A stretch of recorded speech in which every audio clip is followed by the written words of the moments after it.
ನಮಸ್ತೆ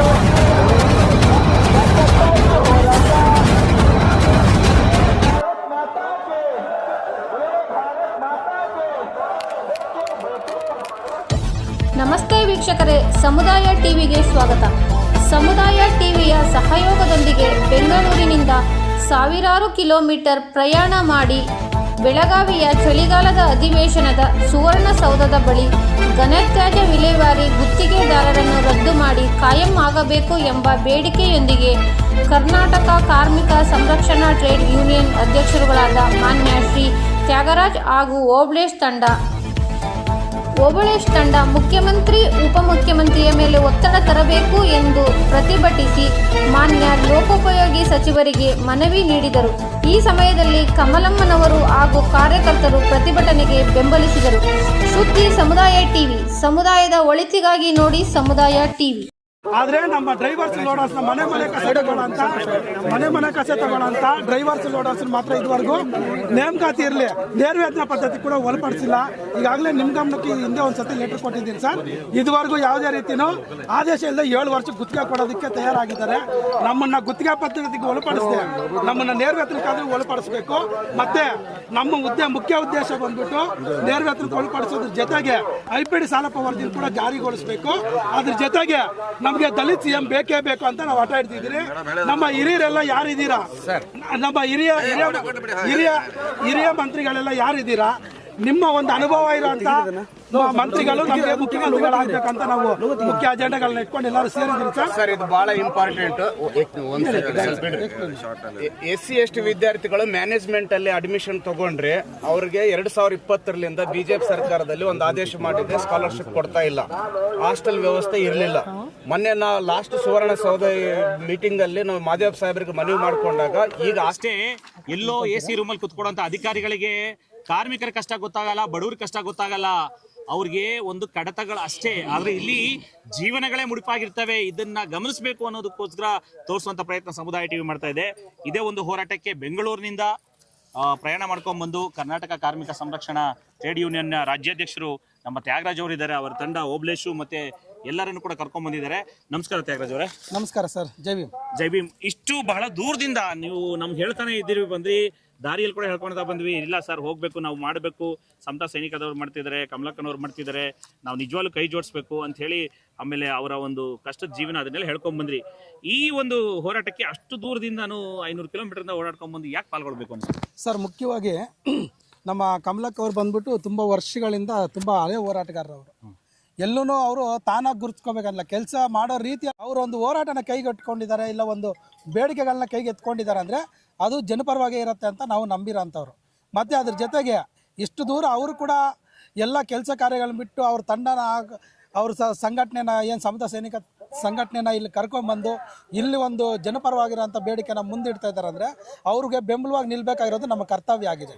ಅದ್ರ ಜೊತೆಗೆ ಈಗ ಇವತ್ತು ಇಲ್ಲಿಗೆ ಬಂದವರು ಎಷ್ಟು ಪ್ರಯತ್ನ ಮಾಡ್ತಾ ಇದ್ದಾರೆ ಅಂದರೆ, ಯಾಕಂದರೆ ಏನಕ್ಕೆ ಆ ಪ್ರಯತ್ನ, ಆ ಬೇಡಿಕೆ ಅಂತ ಹೇಳಿದ್ರೆ, ಎಲ್ಲೇ ಆಗಲಿ ದಲಿತ CM ಕೂಗು ಕೇಳಿ ಬರ್ತಾ ಇದೆ. ಏನಕ್ಕೆ ಅಂತ ಹೇಳಿದ್ರೆ, ಈಗ ಇರೋಂಥ CMಗಳಾಗಿರ್ಬೋದು, ಈಗ ಇಲ್ಲಿವರೆಗೂ ಕರ್ನಾಟಕ ರಾಜ್ಯದಲ್ಲಿ ಆಡಳಿತ ನಡೆಸ್ಕೊಂಡು ಬಂದಿರೋಂಥ CMಗಳು ಯಾರೇ ಆಗಲಿ ದಲಿತರ ಪರವಾಗಿ ಬೆರಳೆಣಿಕೆಯಲ್ಲಿ ಮಾತ್ರನೇ ಕೆಲಸ ಮಾಡಿರೋಂಥ CMಗಳಿದ್ದಾರೆ.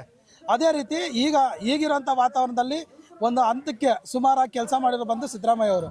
ಆದರೆ ಅದಾದ ನಂತರ ಯಾರು ಕೆಲಸ ಮಾಡ್ತಾರೆ ಅನ್ನೋ ಒಂದು ನಾವು ಈ ವೇದಿಕೆ ಮುಖಾಂತರ ಮನವಿ ಮಾಡ್ತಾ ಇದ್ದೀರಿ. ಮತ್ತು ಏನು IPD ಸಾಲಪ್ಪನವರು 1977ರಲ್ಲಿ ದೇವರಾಜ ಅರಸು ಅವರು CM ಆಗಿದ್ದಂಥ ಸಮಯದಲ್ಲಿ 36/1977ರಲ್ಲಿ ಸರ್ಕಾರಿ ಆದೇಶ ಏನಾಗಿತ್ತು, ಏನು ಸಾಲಪ್ಪ ವರದಿನ ಜಾರಿಗೊಳಿಸ್ಬೇಕಂತೇಳಿ ಅದ್ರ ಮುಖಾಂತರ ಜಾರಿಗೊಳಿಸೋ ನಿಟ್ಟಿನಲ್ಲಿ ಸರ್ಕಾರ ಕೆಲಸ ಮಾಡಬೇಕು. ಮತ್ತು ಅದರಲ್ಲಿ ಮುಖ್ಯವಾದ ಬೇಡಿಕೆಗಳು ಬಂದುಬಿಟ್ಟು, ಮುಖ್ಯವಾದ ಅಂಶಗಳು ಬಂದುಬಿಟ್ಟು ಕ್ರಮ ಸಂಖ್ಯೆ 2, ಕ್ರಮ ಸಂಖ್ಯೆ 5, ಕ್ರಮ ಸಂಖ್ಯೆ 6ನ ಇಮಿಡಿಯೇಟಾಗಿ ಜಾರಿಗೊಳಿಸಬೇಕು. ಕ್ರಮ ಸಂಖ್ಯೆ 5ರಲ್ಲಿ ಮುಖ್ಯವಾಗಿ ಬಂದುಬಿಟ್ಟು ಏನು ಸತತವಾಗಿ 1 ವರ್ಷ ಯಾರು ಸ್ವಚ್ಛತಾ ಕಾರ್ಯಗಳಲ್ಲಿ ತೊಡಗಿರ್ತಾರೆ ಅವ್ರನ್ನ ಕಾಯಮಾತಿ ಮಾಡಬೇಕಂತೇಳಿ ಆದೇಶ ಇದೆ. ನಮಗೆ ಕಾಯಮಾತಿ ಮಾಡಲಿಲ್ಲ ಅಂದ್ರೆ ಪರವಾಗಿಲ್ಲ, ನೇರಪಾವತಿಗೆ ಅತಿ ಶೀಘ್ರದಲ್ಲಿ ಒಳಪಡಿಸಬೇಕು. ಗುತ್ತಿಗೆ ಪದ್ಧತಿಗೆ ಯಾವುದೇ ಕಾರಣಕ್ಕೂ ನಮ್ಮನ್ನು ಕೊಡಬಾರ್ದು.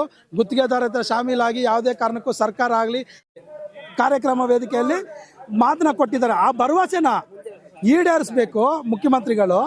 ಮತ್ತು ಏನಕ್ಕೆ ಈ ಒಂದು ಡ್ರೈವರ್ಸ್ ಲೋಡರ್ಸ್ನ ನಾವು ಕಾಯಂ ಮಾಡಬೇಕು ಇಲ್ಲ ಡೈರೆಕ್ಟ್ ಪೇಮೆಂಟ್ ತರಬೇಕು ಅಂತ ಕೇಳ್ತಾ ಇದ್ದೀರ ಅಂದರೆ ಗುತ್ತಿಗೆದಾರರು ಬಂದ್ಬಿಟ್ಟು ಕಾರ್ಮಿಕರನ್ನ ತುಂಬ ಶೋಷಣೆ ಮಾಡ್ತಾ ಇದ್ದಾರೆ. ಅವ್ರಿಗೆ ಸರಿಯಾದಂಥ ಸಂಬಳ ಕೊಡಲ್ಲ, ಅವ್ರು ಸರಿಯಾದಂಥ ಸವಲತ್ತುಗಳು ಕೊಡಲ್ಲ, ಅವ್ರು ಏನಾರು ತೀರ್ಕೊಂಡ್ರೆ ಪರಿಹಾರ ಸಿಗಲ್ಲ, ಯಾವುದೇ ರೀತಿಯೂ ಅನುಕೂಲಕರ ವಾತಾವರಣ ಇಲ್ಲ.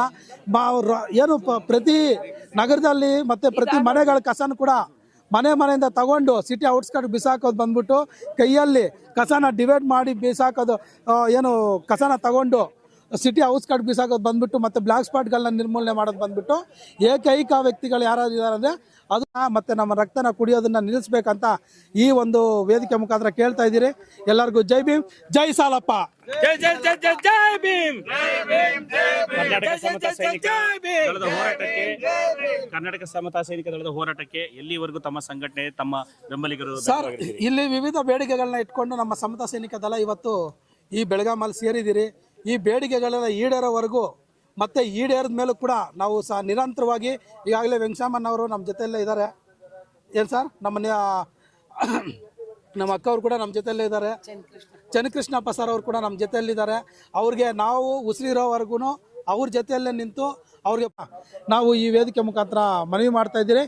ಮತ್ತು ಏನು IPD ಸಾಲಪ್ಪನವರು 1977ರಲ್ಲಿ ದೇವರಾಜ ಅರಸು ಅವರು CM ಆಗಿದ್ದಂಥ ಸಮಯದಲ್ಲಿ 36/1977ರಲ್ಲಿ ಸರ್ಕಾರಿ ಆದೇಶ ಏನಾಗಿತ್ತು, ಏನು ಸಾಲಪ್ಪ ವರದಿನ ಜಾರಿಗೊಳಿಸ್ಬೇಕಂತೇಳಿ ಅದ್ರ ಮುಖಾಂತರ ಜಾರಿಗೊಳಿಸೋ ನಿಟ್ಟಿನಲ್ಲಿ ಸರ್ಕಾರ ಕೆಲಸ ಮಾಡಬೇಕು. ಮತ್ತು ಅದರಲ್ಲಿ ಮುಖ್ಯವಾದ ಬೇಡಿಕೆಗಳು ಬಂದುಬಿಟ್ಟು ಮುಖ್ಯವಾದ ಅಂಶಗಳು ಬಂದುಬಿಟ್ಟು ಕ್ರಮ ಸಂಖ್ಯೆ 2, ಕ್ರಮ ಸಂಖ್ಯೆ 5, ಕ್ರಮ ಸಂಖ್ಯೆ 6ನ ಇಮಿಡಿಯೇಟಾಗಿ ಜಾರಿಗೊಳಿಸಬೇಕು. ಕ್ರಮ ಸಂಖ್ಯೆ 5ರಲ್ಲಿ ಮುಖ್ಯವಾಗಿ ಬಂದುಬಿಟ್ಟು ಏನು ಸತತವಾಗಿ 1 ವರ್ಷ ಯಾರು ಸ್ವಚ್ಛತಾ ಕಾರ್ಯಗಳಲ್ಲಿ ತೊಡಗಿರ್ತಾರೆ ಅವ್ರನ್ನ ಕಾಯಮಾತಿ ಮಾಡಬೇಕಂತೇಳಿ ಆದೇಶ ಇದೆ. ನಮಗೆ ಕಾಯಮಾತಿ ಮಾಡಲಿಲ್ಲ ಅಂದ್ರೆ ಪರವಾಗಿಲ್ಲ, ನೇರಪಾವತಿಗೆ ಅತಿ ಶೀಘ್ರದಲ್ಲಿ ಒಳಪಡಿಸಬೇಕು. ಗುತ್ತಿಗೆ ಪದ್ಧತಿಗೆ ಯಾವುದೇ ಕಾರಣಕ್ಕೂ ನಮ್ಮನ್ನು ಕೊಡಬಾರ್ದು. ಗುತ್ತಿಗೆದಾರ ಹತ್ರ ಶಾಮೀಲಾಗಿ ಯಾವುದೇ ಕಾರಣಕ್ಕೂ ಸರ್ಕಾರ ಆಗಲಿ